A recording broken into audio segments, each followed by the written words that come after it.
বিধানসভা নির্বাচনের প্রথম দফার ভোট শেষ, বাকি দ্বিতীয় দফার ভোট। গোটা রাজ্যের মতো উত্তর ২৪ পরগনা জেলার গাইঘাটা কেন্দ্রে ভোটের প্রচার এবং রাজনৈতিক পরিস্থিতি এখন সরগরম। তিনি 12 বছরের সাংসদ, প্লাস তিনি চিত্র অভিনেতা, সুপারস্টার। তার আসার জন্য 2 ঘন্টা ধরে মানুষ অপেক্ষা করছে এই মাঠে রোদ্দুরে। হাজার হাজার মানুষ এখানে এসছেন। আমরা যে কথা বলেছি, দেব আমাদের দীপক অধিকারী যে সাংসদ, তিনি আবেদন করে গেলেন যে যিনি কথা দিয়ে কথা রাখেন, আমাদের নেত্রী মমতা বন্দ্যোপাধ্যায়, তার সঙ্গে থাকবার জন্যে, তার প্রার্থীকে ভোট দিয়ে যেতে পারার জন্য। আমরা সে কথাই মানুষকে বলেছি, মানুষকে ধন্যবাদ জানিয়েছি যে এই গরমে, এই রোদ্দুরে কীভাবে তারা অপেক্ষা করেছেন এবং দেব মোটামুটি ঠিক সময়ে এসে পৌঁছেছেন। মানুষ খুশি হয়েছে। এত উচ্ছ্বাস কোনো স্টারকে দেখে, কোনো সাংসদকে দেখে আমরা দেখিনি। এটা দেব আমাদের দলের সাংসদ, তার প্রথম পরিচয় আমি মনে করি এটা। তারপরে তিনি জনপ্রিয় সিনেমা আর্টিস্ট। তিনি মসলন্দপুরে নকলে আসছেন। হাজার হাজার মানুষ এই দাবদাহে সকাল 10টা থেকে অপেক্ষা করছেন। আমরা তো সময় দিয়েছিলাম 11টা। দাবদাহের মধ্যে মানুষ 1:30 পর্যন্ত দাঁড়িয়ে রইল। কোনো মানুষ এত গরমের মধ্যেও ছেড়ে গেল না মাঠ, শুধু দেবের কথা শোনবার জন্যে, মমতা ব্যানার্জিকে সমর্থন করবার জন্যে। এবং দেব যেটা বলে গেলেন যে মমতা ব্যানার্জি যে কথা বলেন সে কথা রাখেন, বাকি যারা কথা দেন কথা রাখেন না। গাইঘাটা কেন্দ্রে তৃণমূল কংগ্রেস প্রার্থী নরোত্তম বিশ্বাসের হয়ে শেষ মুহূর্তের প্রচারে এলেন অভিনেতা ও সাংসদ দেব ওরফে দীপক অধিকারী।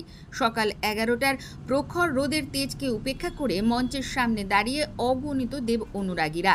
দেব মঞ্চে উঠতেই জনসমুদ্রের উচ্ছ্বাসে আপ্লুতদের মঞ্চে দাঁড়িয়ে অটোগ্রাফ দেওয়ার পাশাপাশি উপহারের জিনিস অনুরাগীদের দিকে ছুড়ে দিলেন তিনি।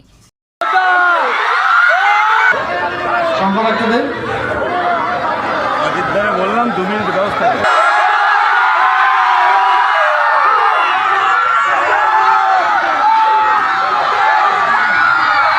আমি তো অল্প কথায় বক্তব্য রাখবার জন্য অনুরোধ করছি আমাদের প্রার্থী শ্রী নরোত্তম বিশ্বাসকে।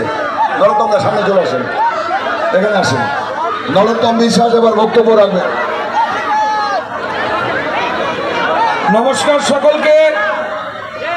26শে বিধানসভা নির্বাচন, সেই নির্বাচন উপলক্ষে আজকে রামকৃষ্ণ মানুষ, সমস্ত স্তরের মানুষ, যারা ছোট তাদেরকে শুভেচ্ছা, যারা বড় তাদের শ্রেণীভেদে আমার প্রণাম, শুভেচ্ছা, ভালোবাসা, সম্মান জানিয়ে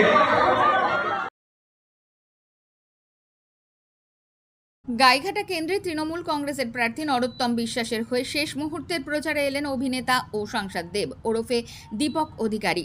সকাল 11টার প্রখর রোদের তেজকে উপেক্ষা করে মঞ্চের সামনেই দাঁড়িয়ে অগণিত দেব অনুরাগীরা। দেব মঞ্চে উঠতেই জনসমুদ্রের উচ্ছ্বাসে আপ্লুতদের মঞ্চে দাঁড়িয়েই অটোগ্রাফ দেওয়ার পাশাপাশি উপহারের জিনিস অনুরাগীদের দিকে ছুড়ে দিলেন তিনি। আজ তৃণমূল কংগ্রেসের প্রার্থী নরোত্তম বিশ্বাসের সমর্থনে নির্বাচনী আলোচনা সভা এবং জনসংযোগে এসে উন্নয়নের ইস্যু এবং সরকারি প্রকল্পের কথা প্রচারের মাধ্যমে তুলে ধরলেন সাংসদ দেব। প্রার্থী নরোত্তম বিশ্বাসকে বিপুল ভোটে জয়যুক্ত করবারও অনুরোধ রাখলেন তিনি। প্রথমে যারা মঞ্চে আছে তারা বসুন, তারপর সবাই একটু বসুন, প্লিজ বসুন, সবাই নিজের জায়গায় বসুন।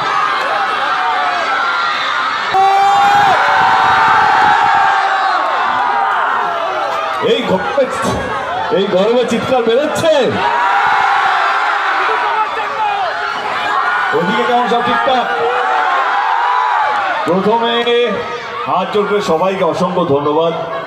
এই গরমে আপনারা অনেকক্ষণ ধরে দাঁড়িয়ে আছেন, আর মাত্র 2 দিন বাকি, তাই তো? চশমা খুলে দেবো।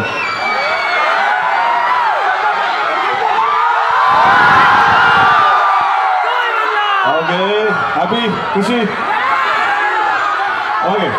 এই গরমে আপনারা এতক্ষণ ধরে দাঁড়িয়ে আছেন, তার জন্য হাত জোর করে মাথা নিচু করে প্রত্যেককে ধন্যবাদ।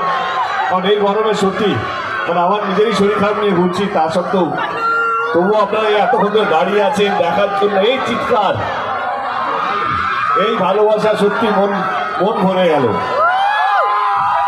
29 তারিখে নির্বাচন আমাদের এখানে। 29 তারিখের নির্বাচন আমি বৃহত্তম বাবুর সমর্থনে এখানে এসেছি দলের হয়ে। আপনাদেরকে জোর করবো না আমার দল বা বৃহত্তম বাবুকে আপনাকে ভোটটা দিতে হবে, এটা আপনাদের গণতান্ত্রিক অধিকার।